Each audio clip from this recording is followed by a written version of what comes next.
They've got their superstars, LeBron James and Anthony Davis. They're paired up, and the addition of AD means the Lakers got half of their offseason wish list with that trade, but they were not able to sign Kawhi Leonard, obviously, who landed with the Clippers. Here's Brian Windhorst now on his Hoop Collective podcast on how the Lakers and Raptors felt about the Kawhi negotiations. I've heard complaints in the days after the signing, heard complaints from the Lakers that they got played. I heard complaints from the Raptors that, Kawhi came in and asked for the sun, the moon, the stars, and then left him at the altar. I kind of think they were all still in the game, and they all felt like they were still in the game. If Toronto did not still feel like they were in the game, they would not have sent the plane for him. They would not have done the big presentation. If the Lakers didn't think that they were still in the game, they would not have delayed the Anthony Davis trade like they did to try to wait to see if they could get him. If Kawhi kept all three teams uncertain enough to give concessions and to do what he wanted, then I think it was one of the great negotiations that you could ever dream of. Dave McMenamin joins us now. And Dave, I know you and Wendy are on the same page as far as how the Lakers feel that this whole Kawhi situation played out. So now all they can do is move on, and they do so with one roster spot to fill. How are they hoping to do so? Yeah, Sage, I will say, speaking to several people within the organization, there's no regrets about the way they pursued Kawhi Leonard. They were in the game.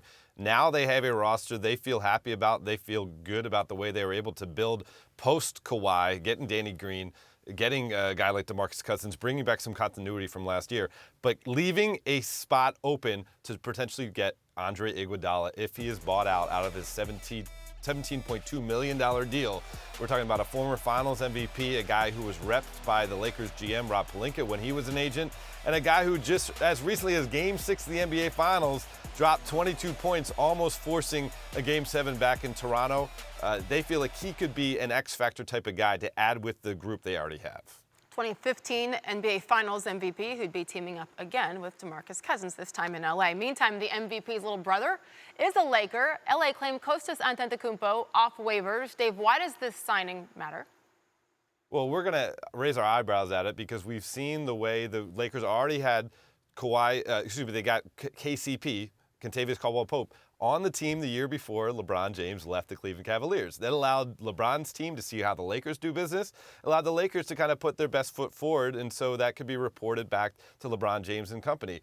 This same situation could play out where Kostas Antetokounmpo can come in and have the opportunity to play for the Lakers, play for their G League franchise, but also that information will go back to Milwaukee and Giannis, and you'll hear how they do things in LA. Could it matter in summer 2021? The Lakers certainly hope so, but we don't know.